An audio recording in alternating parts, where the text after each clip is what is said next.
सर्वमङ्गलमाङ्गल्ये शिवे सर्वार्थसाधिके शरण्ये त्र्यम्बके गौरी नारायणी नमोस्तुते। जयकारा शेरावाली की, बोलो सच्चे दरबार की जय।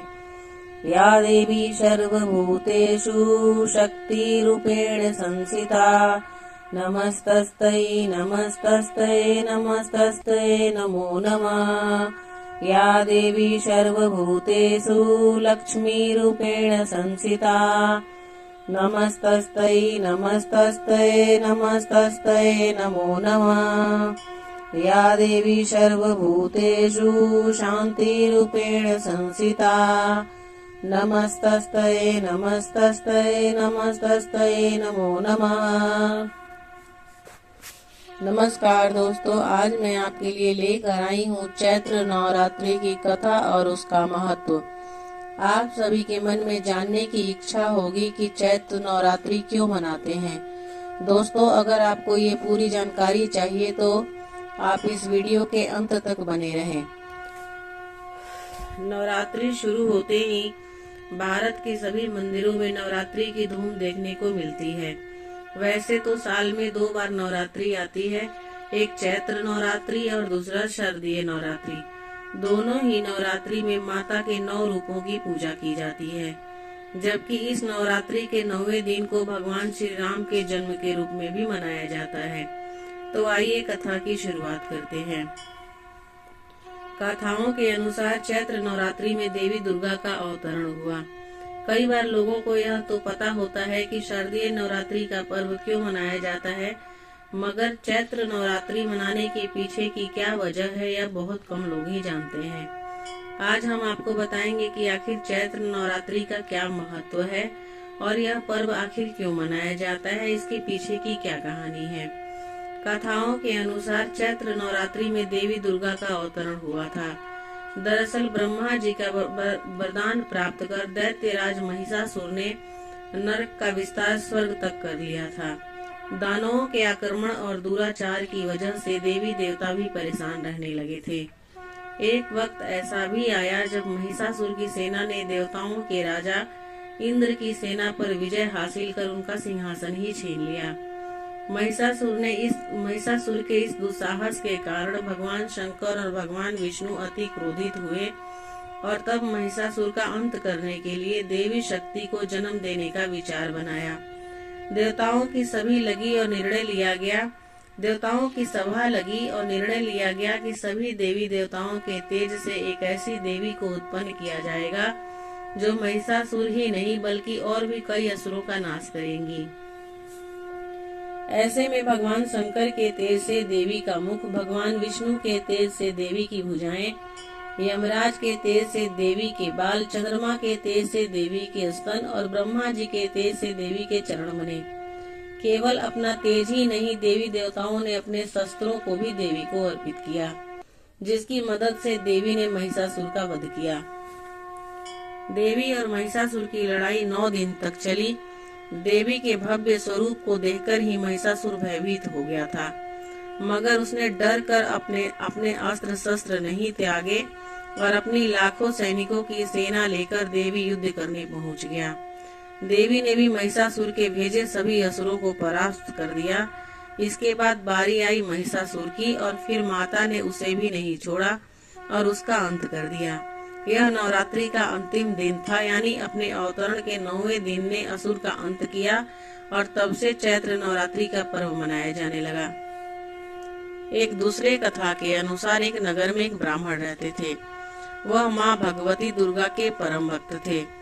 उनकी एक कन्या थी। ब्राह्मण नियम पूर्वक प्रतिदिन दुर्गा की पूजा और यज्ञ किया करते थे। सुमति अर्थात ब्राह्मण की बेटी भी प्रतिदिन इस पूजा में भाग लिया करती थी। एक दिन सुमति खेलने में व्यस्त होने के कारण भगवती पूजा में शामिल नहीं हो सकी। यह देख उनके पिता को बहुत क्रोध आया और क्रोधवश उसके पिता ने कहा कि वह उसका विवाह किसी दरिद्र और कोढ़ी से कर देंगे। पिता की बातें सुनकर बेटी को बहुत दुख हुआ और उसने पिता के द्वारा क्रोध में कही गई बातों को सहर्ष स्वीकार किया। कई बार प्रयास करने से भी भाग्य का लिखा नहीं बदलता है। अपनी बात के अनुसार उसके पिता ने अपनी कन्या का विवाह एक कोढ़ी के साथ कर दिया। सुमति अपने पति के साथ विवाह कर चली गई। उसके पति का न घर होने के कारण उसे वन में घास के आसन पर रात बड़े कष्ट से बितानी पड़ी। गरीब कन्या की यह दशा देखकर माता भगवती उसके द्वारा पिछले जन्म में की गई उसके पुण्य प्रभाव से प्रकट हुई और सुमति से बोली, हे कन्या, मैं तुम पर प्रसन्न हूँ, मैं तुम्हें कुछ देना चाहती हूँ, मांगो, क्या मांगती हो। इस पर सुमति ने उनसे पूछा कि आप मेरी किस बात पर प्रसन्न हैं। कन्या की यह बात सुनकर देवी कहने लगी, मैं तुम पर पूर्व जन्म के तुम्हारे पुण्य के प्रभाव से प्रसन्न हूँ। तुम पूर्व जन्म में भील की पतिव्रता स्त्री थी। एक दिन तुम्हारे पति भील द्वारा चोरी करने के कारण तुम दोनों को सिपाहियों ने पकड़कर जेल खाने में कैद कर लिया था। उन लोगों ने तुम्हें और तुम्हारे पति को भोजन भी नहीं दिया था। इस प्रकार नवरात्र के दिनों में तुमने न तो कुछ खाया और न ही जल पिया, इसलिए 9 दिन तक नवरात्र व्रत का फल तुम्हें प्राप्त हुआ है। हे ब्राह्मणी, उन दिनों अनजाने में जो व्रत हुआ, उस व्रत के प्रभाव से प्रसन्न होकर आज मैं तुम्हें मनोवांछित वरदान दे रही हूँ। कन्या बोली कि अगर आप मुझ पर प्रसन्न हैं तो कृपा करके मेरे पति का कोढ़ दूर कर दीजिए। माता ने कन्या की यह इच्छा शीघ्र पूरी कर दी। उसके पति का शरीर माता भगवती की कृपा से रोगहीन हो गया। चैत्र नवरात्रि का उत्सव हिंदू समाज में बहुत महत्वपूर्ण है, क्योंकि इसके माध्यम से माँ दुर्गा की पूजा की जाती है और उनकी कृपा का आशीर्वाद प्राप्त होता है। यह पर्व सामाजिक एवं सांस्कृतिक एकता का प्रतीक भी है। हमारी चेतना के अंदर सतोगुण, रजोगुण और तमोगुण 3 प्रकार के गुण व्याप्त है। प्रकृति के साथ इसी चेतना के उत्सव को नवरात्रि कहते हैं। इन 9 दिनों में पहली 3 दिन तमोगुणी प्रकृति की आराधना करते हैं, दूसरी 3 दिन रजोगुणी और आखिरी 3 दिन सतोगुणी प्रकृति की आराधना का महत्व है। चैत्र नवरात्रि का विशेष महत्व है क्योंकि चैत्र नवरात्र के बाद सूर्य का राशि परिवर्तन भी होता है। सर्दी और गर्मियों की ऋतुओं का मिलन काल अश्विन और चैत्र मास में जिन दिनों आता है वे नवरात्रि कहलाते हैं। दोस्तों, नवरात्रि हिंदू धर्म के चैत्र माह के शुक्ल पक्ष की प्रतिपदा को शुरू होता है। चैत्र नवरात्रि के दौरान लोग 9 दिनों तक माँ दुर्गा के 9 रूपों की पूजा करते हैं और उनकी आराधना करते हैं। इसके दौरान भक्त ध्यान, भक्ति और त्याग के माध्यम से अपनी आत्मा को शुद्ध करते हैं और भगवान की कृपा का आशीर्वाद प्राप्त करते हैं। दोस्तों, सबके मन में ये जिज्ञासा रहती है कि नवरात्रि की पूजा कैसे करें, तो आइए मैं आपको आज पूजा की विधि बता रही हूँ। चैत्र प्रतिपदा को ब्रह्म मुहूर्त में स्नान करना चाहिए। घर के नवरात्रि के दिन सुबह उठकर निवृत्त होकर स्नान किया जाता है। स्नान के पश्चात व्रत का संकल्प लीजिए। इसके बाद पूजा का आसन तैयार किया जाता है और माता रानी की मूर्ति या तस्वीर स्थापित की जाती है, जिसके समक्ष पूजा की जाती है। माँ शैलपुत्री की पूजा करने के लिए माँ के सामने धूप व देसी घी के दीपक जलाए जाते हैं। पूजा करने के लिए माता रानी की आरती करें। मुहूर्त के अनुसार घट स्थापना करें। इस दिन माँ शैलपुत्री के प्रिय रंग सफेद को पूजा में अत्यधिक सम्मिलित करें। माँ को भोग में सफेद चीजें ही अर्पित करें और पूजा में सफेद फूलों का चढ़ाना भी शुभ माना जाता है। दुर्गा आरती, भजन, स्तुति और चालीसा का पाठ करते हैं। प्रतिपदा के दिन घर में ही ज्वारे बोने का भी विधान है। नवमी के दिन इन्हीं ज्वारों को जिसमें बोए हैं सिर पर रखकर किसी नदी या तालाब में विसर्जन करना चाहिए।